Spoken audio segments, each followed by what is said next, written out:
Hi, everyone. This is Kerristen, and thank you so much for tuning in to another great episode of the Relocate Podcast. Make sure that you are subscribed on YouTube, and I also have this platform available on Spotify and Apple Podcasts. So if you're listening from there, make sure you give the Relocate Podcast page a follow. I greatly appreciate you in advance for your time and your ears and your eyes, depending on which platform you're on. All right. Well, with that being said, today we are in for another great episode. I have today Emily Adams. She is originally from Indiana. She currently lives in St. Petersburg, Florida, where she's been there since 2022. She is a business coach and leadership coach. She bases her coaching off of human design, and she's also an author. And very fun fact about Emily, she has ties to the Amish culture. And you're my first guest with ties to the Amish culture. So I am so excited to learn more about your upbringing and maybe how that has influenced the way that you perceive life in Florida, and just your thoughts on how your mindset has transformed since being more independent in regards to your upbringing. So, yeah, thank you. And how are you today? Thank you. Thank you for having me. I am good. And I will say, with my background, one of the things that being Amish and leaving at 17 taught me was adapt and change. So it doesn't matter the environment, you can adapt and change. For those that are listening, in the Amish culture, it's not like you have a choice whether you can leave or not. Once you leave, you're shunned and the process begins. So you cut all ties off to your family. So at 17, I made the decision to jump out of a two-story house in the middle of the night and never looked back. And with that experience, what I've learned in where I'm at today is home is where you make it. Family is there of who you make it. It's not always necessarily blood related. That's family. And I've had to learn and do a lot of identity shifts and work around what is home and what is family, because the way I was raised was with zero diversity. The only culture you know is the Amish culture, and it is a cult. Like, bottom line, most people would be like, oh, it's a religion. It's actually a cult based off of Christian religion, but it's more from a God is this big, scary God. And if you don't follow these rules, you're just going to burn in hell. So, that being said, from where I'm at today, it's really taught me that I can go anywhere and make anywhere home. And I can be around any people and know that if they're going to be family or not eventually. So that experience has taught me a lot, and the ability to adapt and change, because when I left, I still lived close to where I was born and raised at. And then I ended up moving, and I have two boys. And as a single mom, like moving, an hour away, and I was like, I don't know how to navigate this. Like, my boys didn't want to move. And then later we ended up moving from Indianapolis to Florida. And that decision was really like I flew into Florida in October and never been to Florida in Tampa. I looked at my friend, she lived in Tampa, and I was like, I'm going to live here. And she was the only person I knew. And she was like, what? I was like, yeah, as soon as I landed in Florida, I'm like, this is home. And she was like, well, what are you going to do about your boys? And how's that going to work out? So I was like, I don't know, but I'll figure it out. So I went back My home and goodness. I was like, asked my boys, I was like, so do you guys want to move? And, keep in mind, my oldest was getting ready to go into high school. And he was like, no. My youngest was like, yeah, when? Tomorrow? Like, he was on board. So eventually my oldest got on board and we moved that next January, sold everything and just moved. And it was refreshing. And at the same time, it was like, I had to rebuild my network. I had to rebuild everything.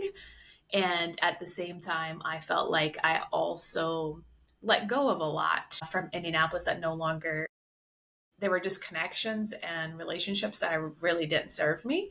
So it kind of gave me that clean break too. I had no idea that leaving the Everything that you knew growing up meant cutting ties with your family, your whole entire family.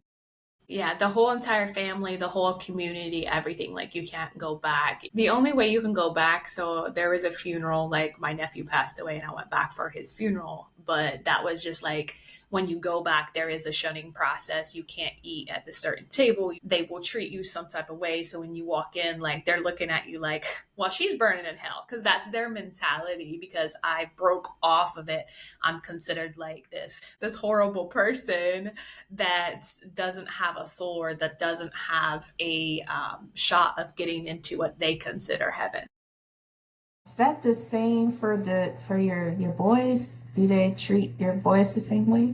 No, they don't, because they would see my boys as that my boys did not have an option. My boys were born into what I put them in. So they respect my boys a lot. There's a lot of respect for my boys, so my boys do not get treated that way. But interesting enough, I've raised my boys always to be leaders and to have an increased awareness of how people treat you. So when my boys see this, they're like, wow, like, we don't want any part of this. Like, if you can't treat my mom with respect, like, I'm not going to be in the room. How did that impact your mental health in the beginning? Because I'm sure that, like, how do you even prepare yourself for something like that? Because I'm sure you You, knew about the shut-in process before you left and you still left. Like, how is yes, that? I would say, like, the culture is, you don't have mental health problems in the culture. If you have mental health problems, there's something wrong with you. Mental health is just this topic that you don't talk about. It's just under the rug. Like, you don't talk about those things. The process of leaving. So once they knew that I was not going to stay in the culture, and they're like, she's not going to follow the church, like, there's something wrong with her, then the gaslighting process starts. Then they start to be like, you got to go to counseling. So I refuse, like, rebel at heart. 100%. I'm like, no, I'm not going to go to counseling, because I'm not going to go listen to your Amish counselors, right? And then there was gaslighting. So my family started, and then the church came and they would visit. I would get letters. I would get random visits of like, we need to talk to you. And that's where I learned the coping mechanism of being able to look at somebody and not listen and not hear anything, just like complete blocking it out, because I was in such survival mode. And I remember thinking, like, you know what, if there's a God, either way, I can't follow their rules and ever be guaranteed I'm going to go to heaven. And either way, I might as well go live my best life and then just decide that I'm going to burn in hell, right? That was kind of my mentality at 16, 17, right? So then when I leave, I'm still in survival mode, and I don't get out of survival mode until I go through a spiritual awakening, and I get it handed. Like, it was like God, universe, source, whatever you believe in, like, handed it to me. It's like, all right, now you got to look at all this stuff and start healing. And that's where I had to unpack a lot of things, a lot of trauma that I just stuffed down. So I went on a healing journey, and healing is always a journey, right? It never ends. But I really took some time to, I did EMDR therapy for like PTSD and the nightmares I was having. I did some plant medicine, breath work, you name it. But that's kind of also where I came into human design, which is what my business is based off of, because I also had to reprogram my entire life, from, ages 0 to 17. I didn't have technology, electricity, the education. I only got like a sixth grade education until I left and, later graduated from Purdue. But that impacted my mental health. And now that I understand what mental health is, and I'm now speaking on mental health, interesting enough, it's crazy to me how much my mental health was just horrible, but I had no idea because I didn't know. I just thought, well, this is what I got to do to survive. And then once you're out of that survival mode, it's shocking. There was never a moment where I thought, suicide was ever an option. There were some really dark, dark times, but what drove me to pull out of it is I was a mom at 18. So at an early age, like, I didn't have an option. So my boys really were the driver for me to fight and to continue to move on. And I often say, like, my boys changed my life in a lot of ways, to continue to drive, but they also taught me what unconditional love is, what true love is. because no matter what, they loved me. It didn't matter if I messed up worse or if I just existed. They were just like, I love my mom. My mom's the best. So I truly believe like my boys were a catalyst for a lot of my change. I love a good happy ending because I was in my mind, I was so concerned, like thinking about the 17-year-old you, and just now I'm wondering how long did you consider leaving before you actually left, and like what was that process like, the process of like actually leaving?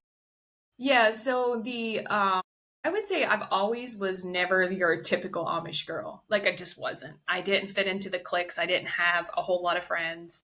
I was not interested in the career path for an Amish female is you get out of school and you start learning how to be a mom, and that's it. Like you're the wife and you wait on your husband hand and foot. And so at 13, I got out of school and I remember thinking, like, there's got to be more to life. This is not it. And I honestly never saw myself being a mom. I never saw myself having kids. And my mom was like, we got to teach you all these things. Well, I didn't listen to my mom because I didn't want to be inside. I wanted to be outside. I wanted to do other things. I wanted to do what my brothers were doing. So my mom would send me with my dad, who was an entrepreneur who had a lot of businesses. And so that's kind of where I started to learn businesses, saw a lot of more of the outside world. And I knew like 15, 16, I was like, this can't be it. And then I lost one of my best friends in a buggy accident. Semi had sideswiped them, her and her boyfriend. And at her funeral, that was kind of the pivotal moment for me because the things that were said at her funeral about her, and I was like, this can't be it. Like, I can't sit here and continue this. And that was the moment of like, no matter what, I'm going to get out. It doesn't matter. Like, I couldn't talk to anybody about it because there was no one in my circle to talk about it because you just can't. If I would have told, my sisters, they would have ran and told my parents. So it was like one of these things that I was like, I will figure it out. And then once my parents knew that I was going to leave, they threatened me with, if you're not 18 and you leave, we're just going to bring you back. And I was finally at the point like, you know what, if they bring me back, cool, I'll just make their life living hell. Because again, the rebel child of me is like, go ahead, try to make me, because anytime you tell me that I got to do something, I'm probably not going to do it. Yeah. So you mentioned survival mode earlier. That's kind of how your body and probably your mind was just in that state of survival mode when you ultimately departed from Indiana with your family, with your boys, and you kind of went to Florida unseen, like sight unseen. Why Florida? And what did you know about Florida prior to leaving that influenced your decision to go there? I knew nothing about Florida. Honestly, I just knew that it had beaches and it had water, and I love the beach and the ocean. And I was like, if I could live anywhere and it be sunshine year round. I did know that the Midwest, just the dark, gloomy days in the wintertime are really hard on me. Like, I didn't understand it was linked to mental health and how it was linked until I was out of it. And now that I'm in Florida, and it was just different. And then when I was in Tampa, I started looking at different things. Like, I went to the beach and I can remember just like everybody just kind of seemed free and everybody was active. Like, there were so many people outside exercising, which I'm a huge exercise person, competed in powerlifting for 4 years and I love like being active. And that was one thing that was really important.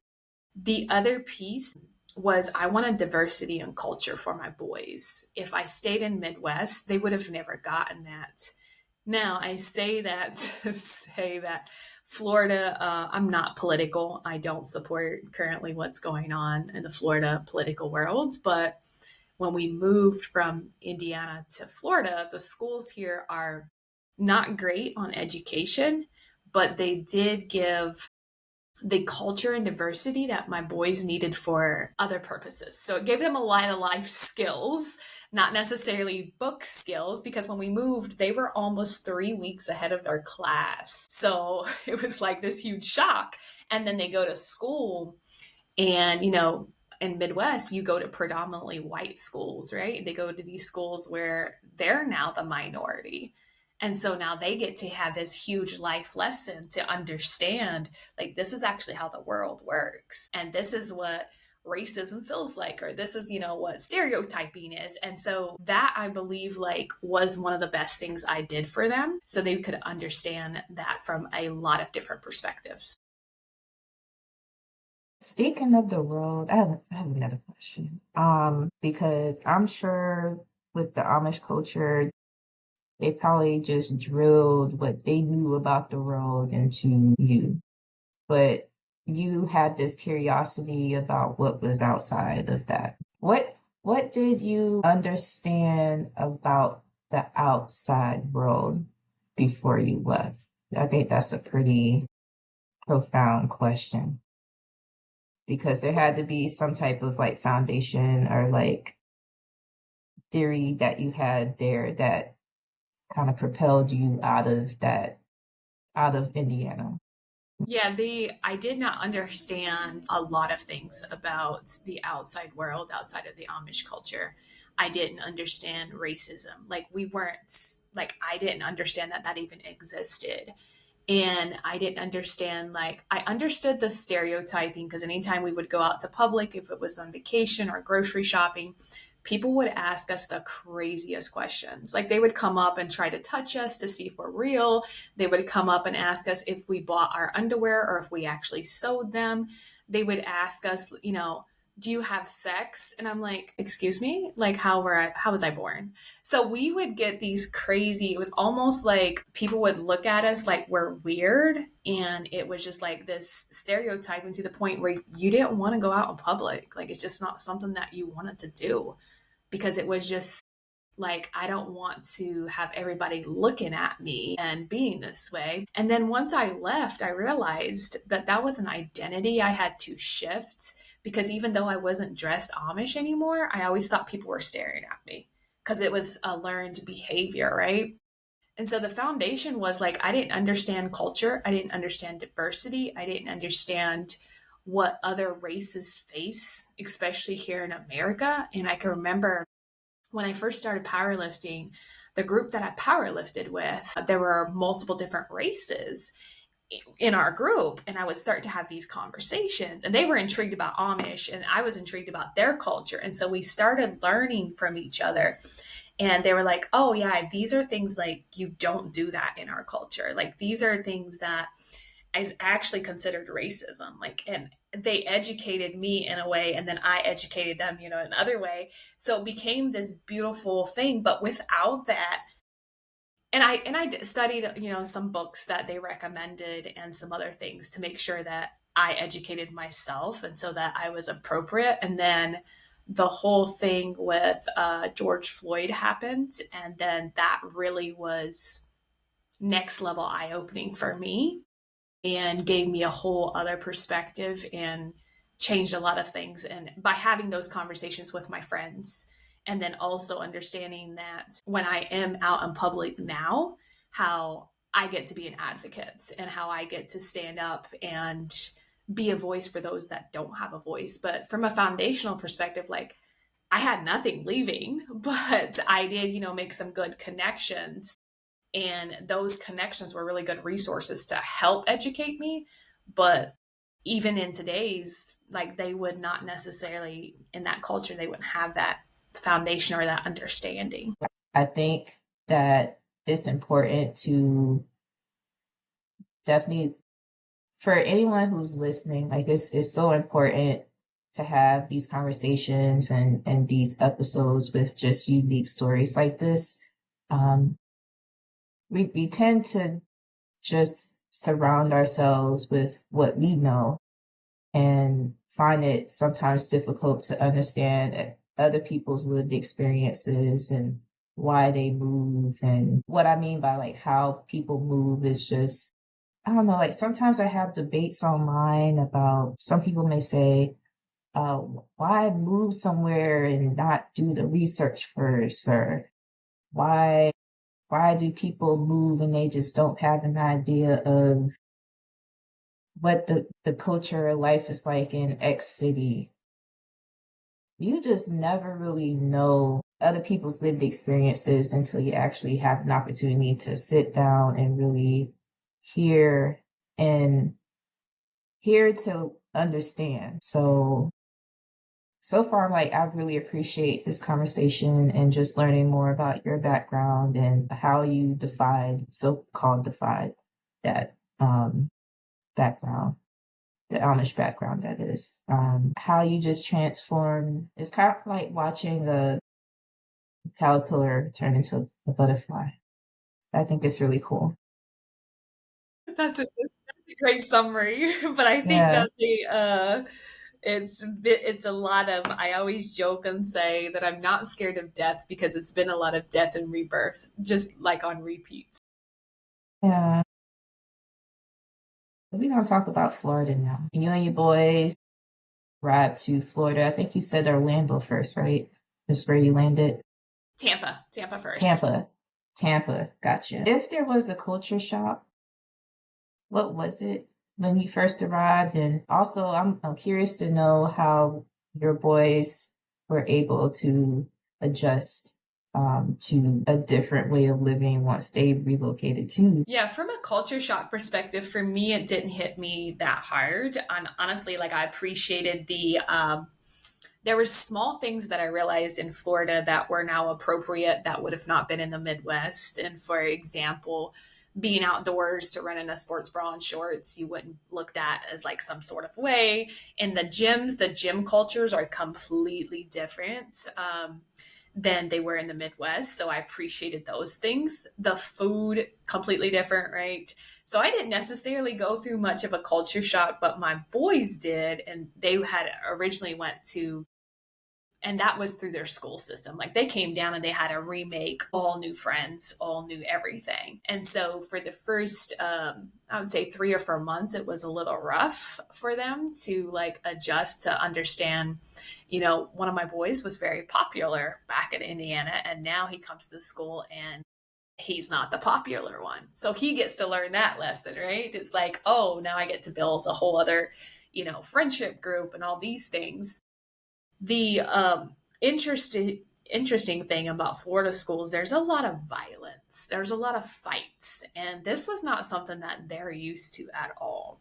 In the Midwest, they don't necessarily have those things, and there was a lot of very eye-opening moments. Like there was this one girl, she told both of my boys, she was like, just go home and kill yourselves. You're white and you have white privilege. And she lived close by. So me being me, mom, I'm like, no, we're not going to act like that. So I, go to the bus stop and I was like, excuse me. I was like, did you say this to my boys? And she was like, well, yeah. And I was like, do you realize if my boys didn't have a strong foundation, what this would do to their mental health? Like, do you understand? Some kids would actually take actions based off what you said. And she, and we had this conversation. Like, it wasn't like, and she came from, clearly she was not white, right? She came from a different culture and a background. And we had this conversation. She goes to the school, gets on the school bus the next morning, and she makes this announcement in front of all the kids. Don't mess with those two because I spoke to their mom and you don't want to mess with her. So that was like one of those moments where I had to like kind of back hold, as a mom, like that's the last thing that you say to my boys. But on the flip side, understanding that my boys had a strong foundation and understood these are things you don't say, and this is like not what you say. Now they were not happy with me that I showed up at the bus stop. They're like, mom, that's not cool, you should never do that. But that was beside the point. So that was one incident. And then we moved from Tampa to St. Pete, which is a whole other culture. And that is probably where they went through another culture shock. It was like 18 months later we moved to St. Pete because I had bought a house. And then my oldest was going to a high school. I won't name the high school, but it was a rough high school. And the culture was so horrible. He had a 4.0 and missed like 50 days of school.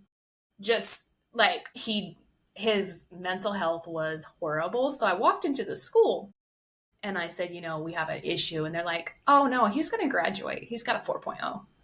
And I'm like, no, you don't understand. Like, he's mental health, all these things. And they were like, well, he does have an option. He can do dual enrollment and go to college. And I was like, okay, enrolling. Like, I'm done. Like, he's not going to go to high school anymore. So he enrolled into college and graduated with his associate's degree. And as soon as I enrolled him into college and he got out of that, completely different culture. So that was a completely different change. And of course, as a single mom, sometimes we have to make those hard decisions of like, you're done. You are going to follow this path now. And then my youngest ended up getting plugged into the music program. And that's kind of what saved him to where he could, and now he thrives in that. So I share that to say that they went through multiple different cultures, multiple different schools. Tampa versus St. Pete is a completely different vibe from a school perspective. Florida schools in general, there's just a lot to unpack there. And I'm grateful that my boys did have a strong foundation, because if I was to tell any other mom that had kids moving into St. Pete or into Tampa or Florida in general, I would have them consider a lot of different things before putting them into the public school system. It's great advice. Makes me think about my cousins now. They moved from Pennsylvania to Charleston, like South Carolina, that area, and they had a pretty rough adjustment in that same way too, as far as the public schools and the behavior of like the children. Yeah, I wish them nothing but the best. They're now in sports, so I think that they can take any frustration that they may have had out through physical activity. Yeah, it's also interesting as a parent to hear when they come home from school and they're like, "Oh, we only had 8 fights today instead of 10," and I'm like, "Excuse me?" Or "Oh, I just got offered weed today," and I'm like, "What?" And so like it's understanding like these are in the public's, like this is not, you don't hear of this stuff in other states, but here in Florida, that's clearly, the thing. So yeah, it's very eye opening. Yeah. Well, I'm glad that ultimately it seemed like, they adjusted in a way that you may have to pivot a little bit, but they're doing much better now from what it sounds like.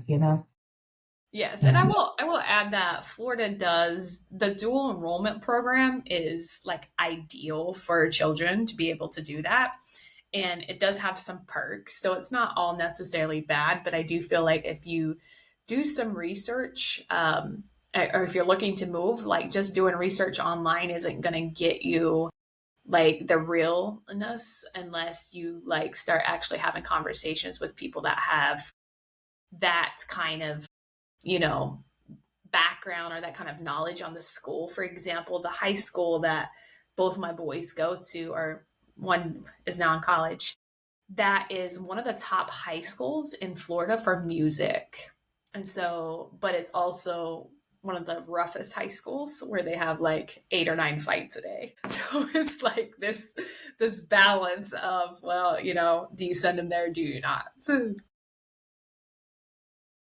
I think in a way that that attests to a lot in regards to like the socio-economic like intricacies of that, and thinking maybe families and households had a little more support, maybe it wouldn't be as bad, like when it comes to how the kids react. That's just I don't have any kids. I don't really know, but just like deep down inside, I feel like um parents definitely parents need so much more support than what they're getting right now. Um, and it just hasn't been the case in a lot of states through how kids react when they're in school. I will also add that, and I can go on a tangent on this, as parents, that you get to take responsibility for your child's development. You get to take responsibility to make sure your child has a strong foundation. And if you don't take that seriously and teach them those things, no one else is going to teach them. And so from little up, like I always speak life into my boys. Like every day I would drop them off. I was like, go be a leader. Like make sure you're a leader. Like just to speak life into them because they're not going to get that on a day-to-day basis. And so as parents, and I don't care, if you're a single parent or not, it's like it's your responsibility. Like you birth them and whether you plan to have them or not, like that's again not an excuse. That's a responsibility and accountability. And I think a lot of times parents will want to put that on the schools or on the churches or on other things. And it's like, no, like you need to step up. And is it easy? No. But is it your responsibility? Yes. Great point. It's a great point. Well, I'm curious to know about how you were able to build new connections because you mentioned you had to rebuild your network. You I think you said you only knew one person in Florida when you relocated. How's that going now? Yeah. So I only knew one person and rebuilding connections and community and building a business. I was kind of strategic on the places that I put myself in. At first I was like I just needed to like connect first and just be like get settled in, and then I started looking at Eventbrite, Meetup, and at different other networks of like, okay, where would like-minded people be? Facebook groups were huge. There's a lot of probably local Facebook groups that helped me to make a lot of connections. I also didn't want to just be in women's only, like I wanted to have like co-ed, different things. So I think the first thing that I joined was a meetup group for like a kickball. Like we did Monday night kickballs. So it was just for fun. And that was a group that was really fun. It was interactive, made, a lot of connections. And then from there, it was being intentional about building network, building that community and building the kind of the people that I want to be around. And with that, it always comes like you have to use discernment because sometimes people will see you as new to the area and, they'll take advantage of that. But the biggest thing was like I continued to show up in spaces that I knew like I need to be there, even though on days I was like, I really don't want to like do this. And I had to take breaks. It wasn't like overnight where I built that. And still to this day, I tend to put myself in different networking events just from a business perspective and to start building from there. And the other thing too is leaning on when you do have a community where you start to feel safe, it feels good, leaning into that community to ask for, hey, I'm looking for a resource for this. Do you know anybody? Or I'm looking for a connection for this. I also tried Bumble BFF, which was good to kind of find, women friends. And we ended up doing a group. So at one point we had a whole group that all of us were meeting on Bumble BFF. And so we made it just for the Tampa St. Pete area. And we would get together and do events like on a weekend. So everybody, you post in the group, hey, this is the event I'm going to. And you kind of tag team on whatever event you wanted to go to. So you weren't going alone if you didn't want to be alone. And then after I felt like I had a lot of good connections, I didn't do the Bumble BFF. I did do it for business connections for a little bit, but that was about it.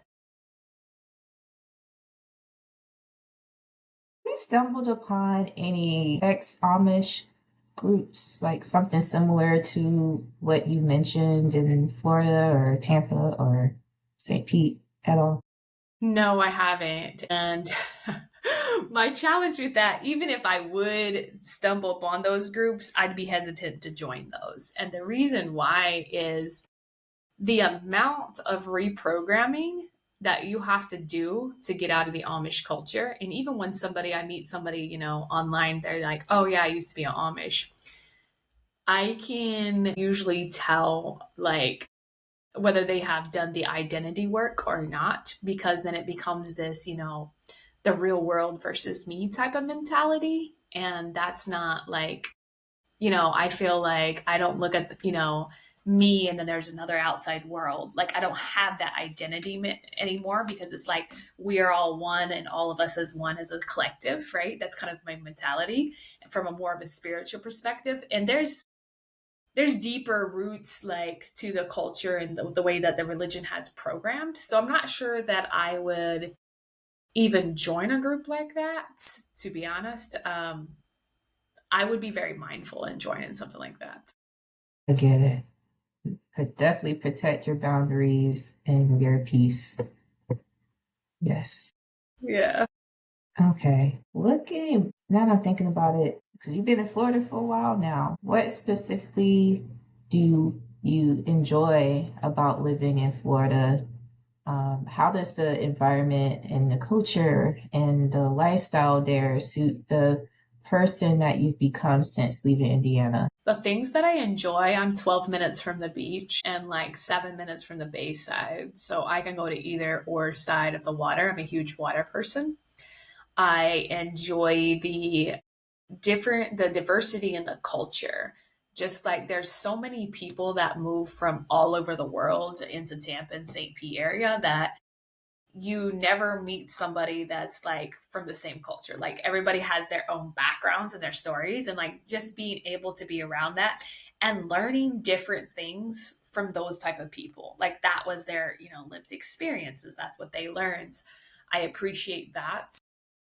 I love how active the communities are. So I love that on Meetup and Eventbrite, if you want to go to a run club, they're everywhere, right? If you want to go to play tennis or whatever it is, anything active and outdoors, it's very active and outdoors. And then on the St. Pete side, we're seeing a lot more health and wellness pop up. So a lot of, cold plunge, sauna, different pop-up events. And so I feel like that supports my lifestyle. And now that I'm a tech founder too, I feel like the tech piece of it, Tampa and St. Pete is very supportive in plugging into those different tech communities. And so I feel like that's been very helpful and resourceful. And there's a lot of, VCs for investors that are looking in Tampa a little bit more than St. Pete's, but I feel like that has been very, very helpful for me. What about the aspects of Florida that you don't find to be enjoyable, if any? Right now, I would say the political aspects, the political of just an example, like I think DeSantis, and again, I'm not political, but I do believe in human rights. And, this whole thing of like, oh, we're going to pave over Black Lives Matters movements and we're going to pave over, LGBT, the rainbows, like anything that is on the pavement, they issued this whole law, right? And so St. Pete is a very artistic place. And so we have murals and paintings like everywhere. Like that's what makes St. Pete, right? But if we don't allow them to pave over those, they lose the funding. I'm not a fan of that because we're not hurting anyone by having any of that anywhere. So it's like, I'm not a fan of, the politics at all. I just feel like and there's also pockets where it's heavy, very, we'll just call it orange man supporters. So we'll just kind of live it out. Like there's heavy pockets of that. And that's not like, I'm just not a fan of that. I do believe, the city of St. Pete is doing a lot of things to continue to amplify voices that aren't heard. So even though, they're going to pave over all this stuff, they are, doing resources. If you have a business or if you have certain things, like they'll come out and paint and like they're still being active, but it's just like, why? Like we're not hurting humans. There's so many different things that you could be looking at, like the whole alligator Alcatraz, like that should have never happened, in my opinion. Like that's just trash. So those are things that I'm not a fan of. And then the traffic, the way people drive, I'm not a fan of the traffic. There's a lot of road rage for no reason. And I'm like, that's crazy. Now, however, if the speed limit is 65, that means you go 80, right? So it's just, you have to learn how to adapt to that. Are you familiar with the Florida Man? Oh, yes, very much so. And it's funny, like I have a lot of people send me those things that don't live in Florida, and then I have some people that live in Florida and we send them back and forth. Yes, yes, I'm not a fan of that either. Oh man. Every time I think about that, and I think at one point, and maybe this is still a thing now, how you can just type in Florida man and then your birth date, and then some crazy story appears about what a Florida man did on that day. Yeah, Yeah, it's just pure comedy. yep. Gotta love Florida and all of its eccentric and quirkiness. Yeah. Okay. So what would you say would be your takeaway from this experience that you've had, this journey of relocating and rewiring your mindset and your lifestyle? I'd say the I would biggest say thing the biggest thing is is if you want to if change, you want to, it's always it's always possible. possible. And you can always adapt and change and make home where you want to make it. So you could literally live across the world and make that home. It's all in what your mindset is and how you perceive it. And it's not as hard as you think it is. And then the other piece is don't listen to the people that don't want you to move. Like, only really tap into those that are going to encourage you to follow what you feel like you need to follow. And I say this because when I left Indianapolis to Florida, a lot of people accused me of leaving for a man, and I'm still single. So I share that to say that it was mind blowing for someone to see me and my boys just pack up and move. And if this is, part of your story where you're just going to pack up and move, it's okay just to pack up and move. You don't have to explain it to anybody. Like, you can give them less than 30 days notice and say, I'm out, and be out. I can definitely, I can definitely relate to that because the way I packed up and moved, I mean, it was a 3-year process, but at one point I grew tired of just waiting and waiting for the right time. I don't think there's ever truly a perfect time to just pack up and go. Just do it. If that's truly what's on your heart, just do it. And I think that great lessons and growth can come from exploring something that's different from what you already know. I agree. Just, yeah. Actually, I had a cousin when I announced that I wanted to leave South Carolina, and she was just like, there's no family in there where you're thinking about going, and how are you gonna adjust? Like, how are you gonna settle there? How's that process gonna work for you? Like all these questions, while I do appreciate them, now I appreciate them, but back then I was just thinking to myself, does this lady really not want me to move? Like, you just want me to stay in South Carolina just because family is there? Okay, I guess. I mean, I do miss my family, but I'm really living the life that I prayed for. And it just took me getting out of that environment to get to where I am. And my life has changed so much. My mindset has changed. I feel like a different person. Definitely, I'm not the same person I was 10 years ago. And I'm sure you feel the same way, Emily, about you're not the same person. And there's probably people back home that still think that you're 17-year-old Emily. That is true. Ugh, like, that was eons ago. I'm not like you're not 17-year-old Emily anymore in 2025. Yeah. Um, but I'm very grateful to hear that you have like blossomed into this person that you are now. Um, and it seems like Florida has afforded a lot of opportunities for you to just expand your business and from a personal level, I'm sure that there's a lot of growth there too. Do you even see yourself just staying in Florida? Do you want to maybe explore different cities there, or maybe different states, or maybe even like outside the US? I mean, what are your thoughts on that? So I would say my home base I would like for it to continue to be St. Pete just because I love the vibe and I love that. So I can see where St. Pete would be home base or like the base I would always come back to within the next couple of years. I would not be shocked if, or maybe even sooner. I don't like to try to put timelines on it, but I would not be shocked if I wasn't even living in the US. That's for a lot of different reasons.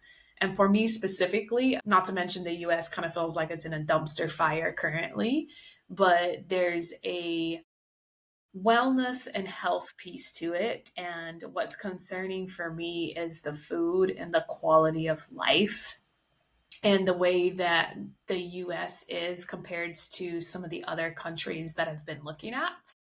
And I also, fun fact, just pulled my astrocartography. It's like based on your astrology, where your planets are as you as a person and where you would do well in the world to kind of try to figure out if I was to move to another country, where would it be at to see, where everything lines up because I like to nerd out on that kind of stuff. So I did that, I think, 2 weeks ago. I can definitely see where I will try it in maybe a month or 3 months to just live, in another country and see how it goes and then eventually make that transition. But yeah, I'm open to that. I don't know that I would be full time in the US. Astrophotography, you say? Yeah, it How basically did we get access to that test? I think that's so It's cool. free. It's free, and I can send you the link. If you Okay. Google it, it will go to your astrology based upon your astrology, based upon your placements. It looks like your Jupiter, your Saturn, and all these placements. And it kind of, I also am a huge fan. I took a screenshot of it, put it in Chat GPT, and said, if I want to improve these things in my life, where would be the best place for me to live at, and why? So that way I can understand and then I'm huge in using AI, but also my intuition at the same time. So if it tells me to go to Russia, my intuition is like, no, we are not living there, right? It's not happening. But there are some things, some places that it brought up for me that I would be actually open to exploring and to visiting and to being like, okay, I could plan on being here for a month to see how does it feel energetically. I'm huge on energetically, like how do I feel? Do I feel drained? Do I feel filled up? What's the culture like? If the people are, not friendly, I don't want to go there. I also want to keep in mind building a business. So yeah, this just kind of breaks down like all your placements in your astrology charts and then how that kind of gives like plays a role. Interesting enough, St. Pete and Tampa is a good base for me, but it says that I should be technically also exploring other countries that would enhance certain lines. Well, you made me think of something. When you were speaking about your sons in school and kind of how I think it was your oldest who was impacted, had the 4.0, but mental health was just not quite at a 4.0 as well. I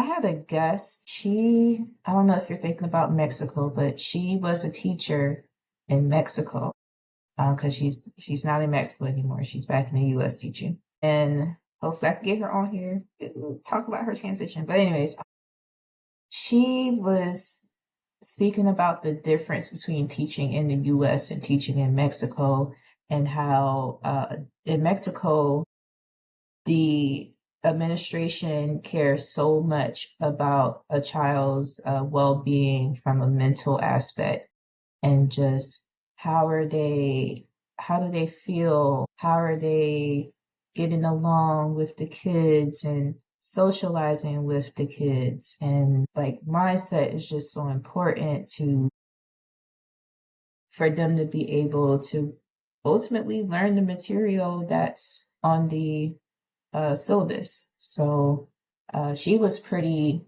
pleased by that.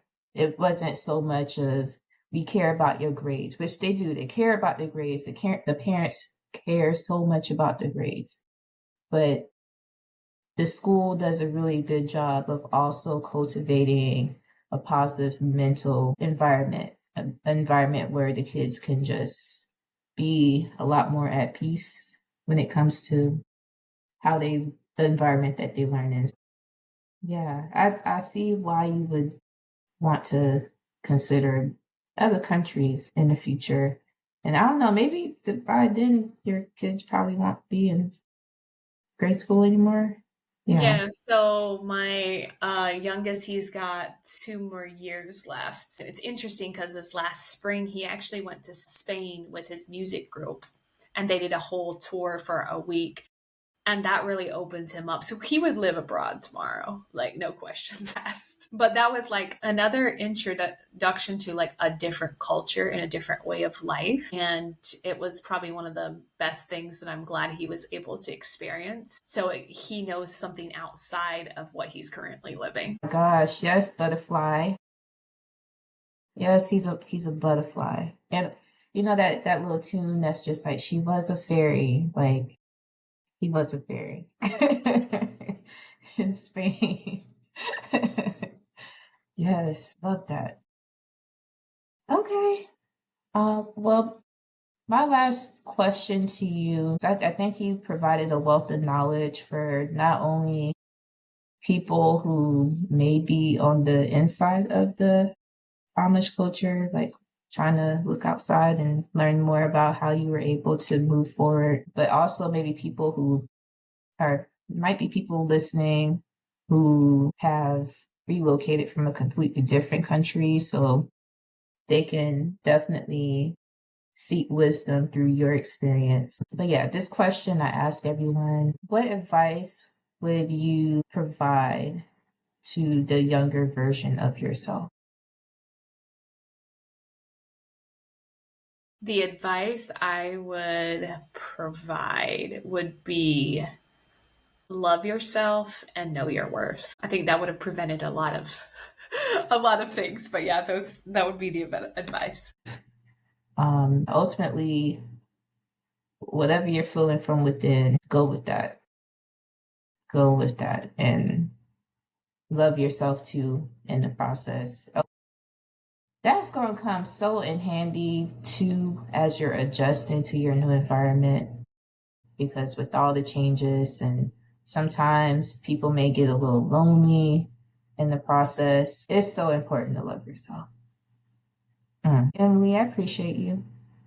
Thank you. Thank you for having me.